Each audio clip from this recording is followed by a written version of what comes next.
Sonic X Comic Issue 16. The first of the issues in this comic by Ian Flynn. So of course it ramps up the Amy crush on Sonic thing by having her cheer about him going on a date with her, when she's barely mentioned her crush in this comic so far and mostly just kept it to creepy thought bubbles.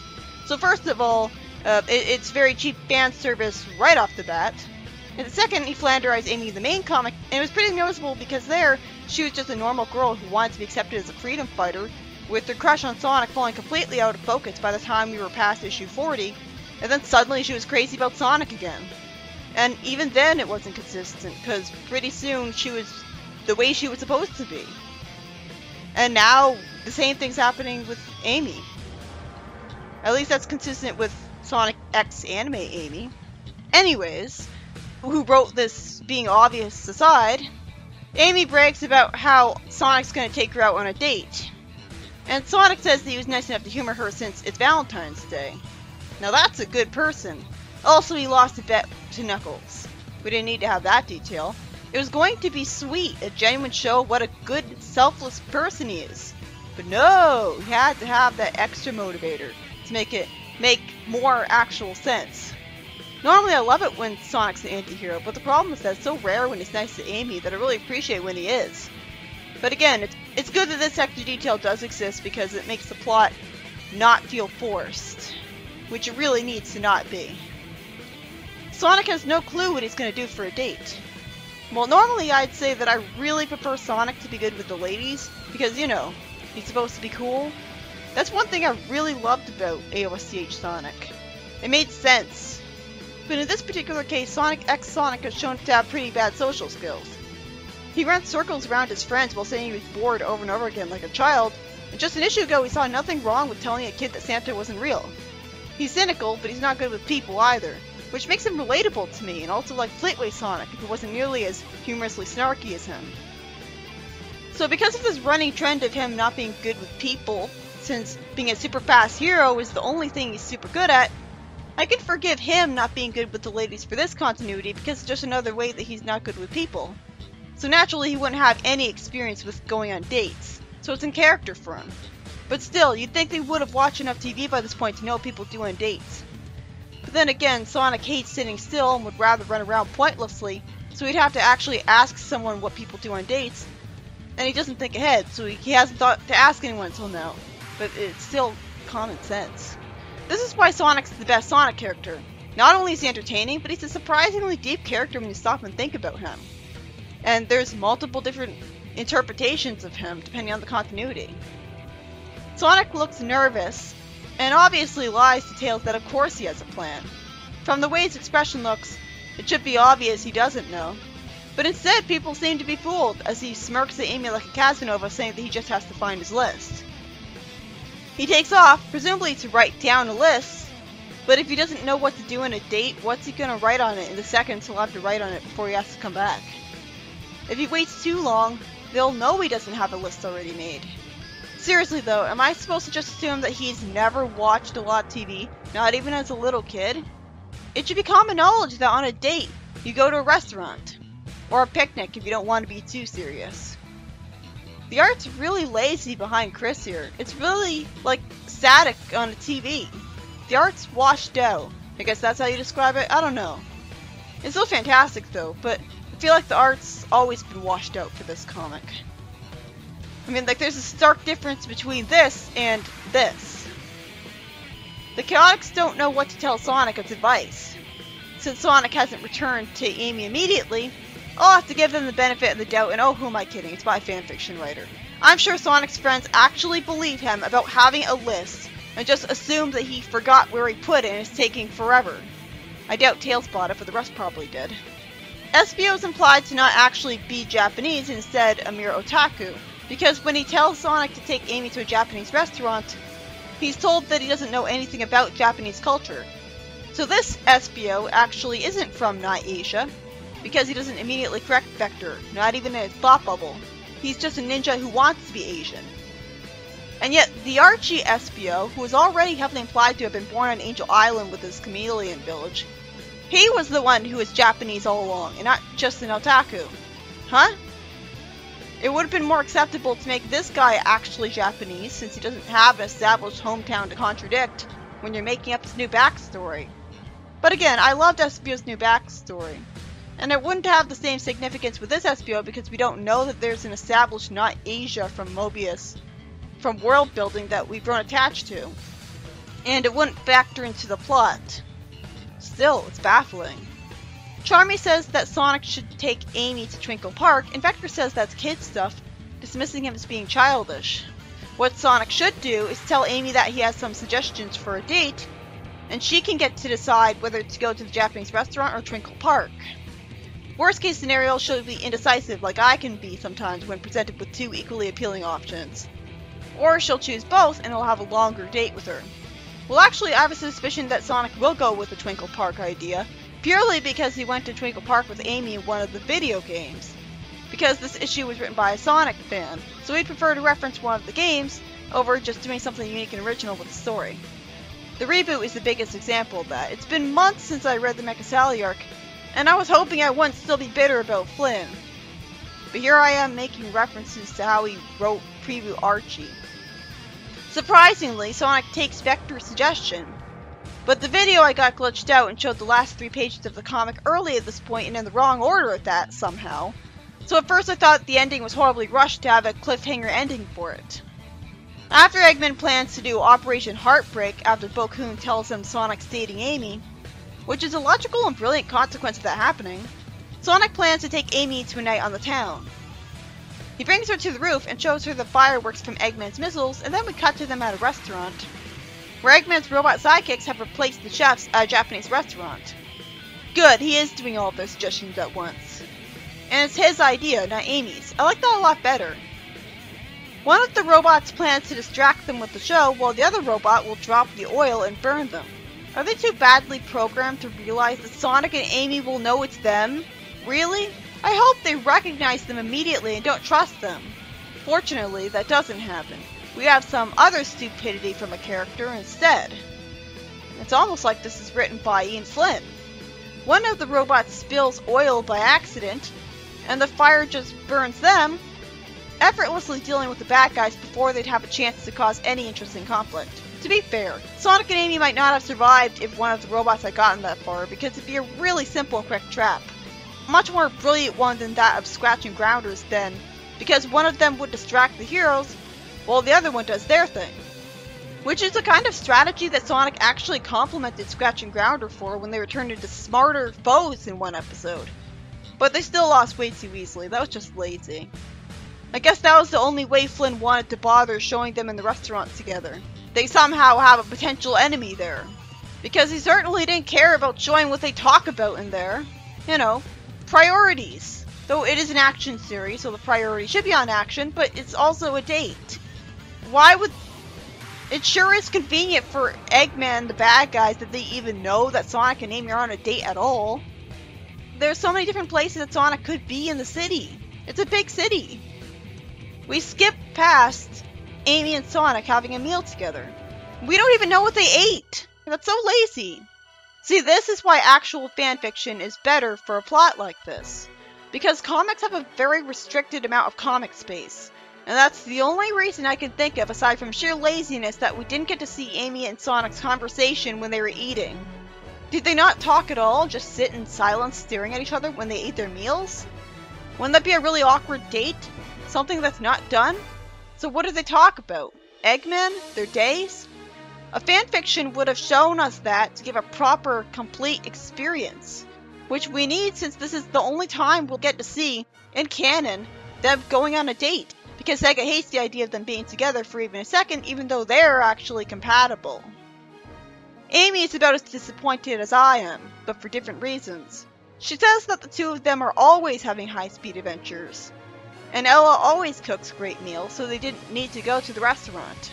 But Amy doesn't have high-speed adventures. She barely gets to get carried by Sonic. In the comic, at least.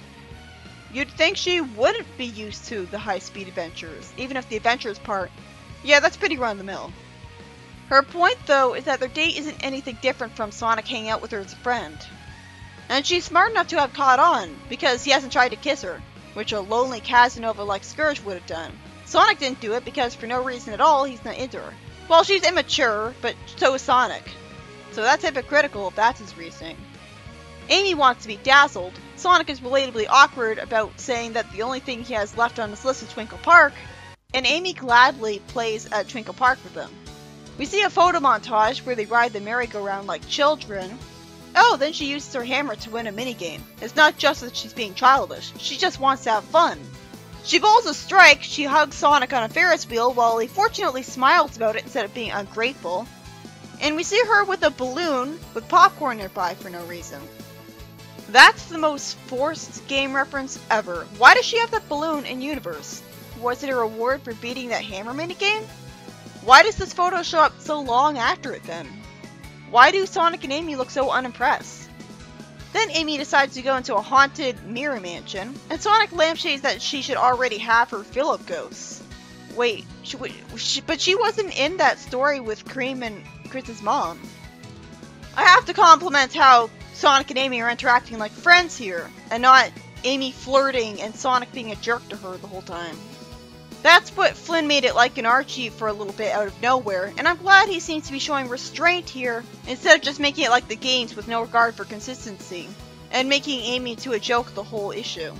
It looks like Amy's not being annoying this issue, she's being perfectly well behaved.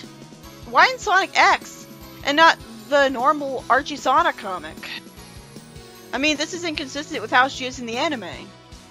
This is part of why the comic and the anime should have had different continuities from each other, because even the characters aren't consistent. Knuckles and Amy are complete jokes like they are in the anime. They go into the haunted house, and Amy's creeped out by the music already and starts stammering like a wimp and hopes Sonic isn't scared. I imagine Amy to be way more of a badass than this. Name one time Fleetway Amy was cowardly. Even when she first showed up, she was gutsy. I figured I'd run into OC moments eventually. Sonic is of course not scared at all and totally unimpressed by the robots in obvious disguises trying to scare them, while Amy screams. Is it just because she's a girl? She's the female Sonic. Sure, she was scared in SE1 when she was being chased by Zero, but well, that's one game, and he's a more threatening robot than they are. Literally invincible. Even if he's so forgettable that I almost called him Omega. Amy's not this cowardly. She smacks Bokoon with the mallet when he shows up under a bedsheet, and she acts immature by accusing Sonic of convincing her to come in here. This is what the problem with their relationship would be. She's immature even compared to him. I don't think I'd ever be happy with the Sonic and Amy dynamic. I hate when she's making a fool of herself flirting with him, and I hate when Sonic's a jerk to her, and even when they're friends or on a date, I'm just bored. They're not showing good chemistry together with their conversations, with their personalities bouncing off each other well, because Flynn isn't showing us enough dialogue between them. Though they do show good chemistry in that they're both enjoying Twinkle Park just as much. Eggman threatens them with a ray gun and shoots a laser so it can reflect off the mirrors, and Sonic carries Amy out of there, and his laser ends up breaking a bunch of mirrors when his robots show up to back him up. And Amy shows the opposite of good chemistry with Sonic by teasing him, asking if the Eggman reflection scared him. Reflections, not holograms, Amy. If Amy always teased Sonic like this, then they have a good reason to avoid her. Sonic and Amy go on a roller coaster, and Eggman's terrified of roller coasters. Why did he get on one again? He's confident that Sonic and Amy will get into serious danger, but for some reason they don't. With Bokoon saying that he thought they had another minute, and the bomb will go off for nothing. I like that while Amy says the roller coaster was a rush, Sonic is so used to that kind of speed that he just thinks it was alright when it was the fastest roller coaster in the world. It's good at showing off their characters. Eggman's stuck in the ride as a logical consequence of being so large. Bokoon's bomb goes off, and I'm expected to believe that Eggman survived that bomb with no injuries, and was purely just thrown forwards with the ride being so damaged that it was unrecognizable. Why would Eggman make bombs that worthless? Amy apologizes to Sonic for being so hard on him, which actually makes sense because she blamed him for the scary mirror room part when it was her idea to go in there, and she teased him in it. So it's a good thing she apologizes. She tells Sonic that she's had so much fun that she might want a second date. When Tanaka shows up with the limo, Sonic says their chariot awaits, and that implies that they hadn't actually gone on a date yet, when they had. That was really confusing since I first saw this page before the date started. So we see Eggman on the road with sand around him for no reason, and Sonic characteristically thanks him for showing up because it would have been a boring date otherwise. He'd get really depressed without Eggman around. The text blurb then says Happy Valentine's Day, and we're told to come back next month for the next issue of Sonic X. Wouldn't it have been great if Archie Sonic Online had that kind of schedule? This issue is by Ian Flynn, and threw the fans a bone by having Sonic go on a date with Amy.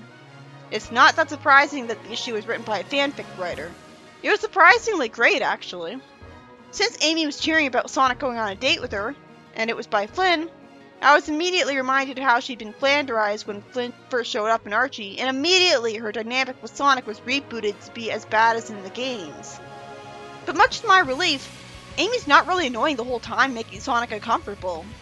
She's nice and well behaved, up until she has a moment of weakness and blames Sonic for her going into the haunted house because she was scared and wanted to lash out to feel better. I get that, I suppose. But she also teased Sonic at one point when it was a bad time to do that. Good thing she apologized for it. I really liked how we saw a photo montage of them enjoying the various games in Twinkle Park. They had a huge variety of things that they were doing. It's not just a date, like at a restaurant, and that's it. And I just realized another way that the story was merciful to Sonic. Somehow nobody saw them dating and commented on it other than the villains in Tanaka. So Sonic didn't have to deal with civilians assuming he's Amy's boyfriend from now on, and false rumors being spread that he can't live down, and people staring at him the whole time like what actually happens to a celebrity. Instead, they're alone together. While the Twinkle Park stuff was great, showing off Amy's fun-loving personality, and Sonic enjoying himself just as much as her, the date starts really weak at first because, probably due to limited comic space, we had Sonic's restaurant meal with her completely skipped in favor of seeing some robots scope a trap for them. Granted, that was more interesting to watch for an action series than Amy and Sonic having a friendly, typical conversation. But when did they ever get to do that? That was disappointing. Fanfiction would have shown us what the conversation was like, no problem. For the most part, though, the story was actually pretty good. He did about as well as he could do for a story where Sonic had a date with Amy, complete with giving him the most plausible reason ever for agreeing to it. He lost the bet. And I loved that Eggman had some action to the date added, and Sonic even thanked him for it later, reminding us that Sonic needs Eggman for thrills in this universe. It was really stupid that Eggman survived being blown up by a bomb with no injuries, though. It's slapstick at its worst. And I hated that Amy was all scared of just the creepy music of the haunted house, when she's supposed to be really brave and gutsy. It was totally out of character. But I'm glad Sonic and Amy weren't fooled by the disguises of the robot sidekicks. Of course, Flynn plays it safe, because I'm just gonna assume right now that Sonic will never go on a date with her again, and won't be your boyfriend from now on. When that would have made... Well, he did just go date her because he lost a bet, but he still enjoyed himself. At least it makes some sense in the universe that he wouldn't do that because he's not into her and doesn't want people to think he is after all the times he rejected her. To the point where he won't go on another date even though he actually enjoyed himself, and I guarantee you if he did again, Eggman would make it fun again, so he doesn't have to worry about it being boring. It's just that he wouldn't want Amy to start kissing him, for some reason. But yeah, I think this issue helped me realize that I'll never be happy with Amy and Sonic's dynamic. I hate when it's played for laughs for a tired old joke, because it makes both of them look bad. And even when they're being alright friends, even when they're on a date together, I'm just bored. I hate when Amy uses a replacement Sally, nagging Sonic in her place, like an IDW, Sonic Boom from what I've heard, and the Mecha Sally arc. She's too similar to Sonic for that, and she's more immature than him, so nagging him doesn't suit her. It's just annoying. And again, I hated when she teased Sonic like an annoying brat and blamed him for her mistake. But I loved seeing the montage of them having fun together at Twinkle Park. That's what I want to see more of. And I also loved an early Archie where Sonic called Amy his best pen pal and willingly hung out with her alone to tell her about a past adventure of his. Okay, so I can be happy with it. I don't need them to be in love and dating. By this point, after all, it's rejecting her, that'd just be weird. But I love seeing them have a really good dynamic together because they're both fun-loving people. So it was annoying when she got scared too easily instead of enjoying the thrills as much as him.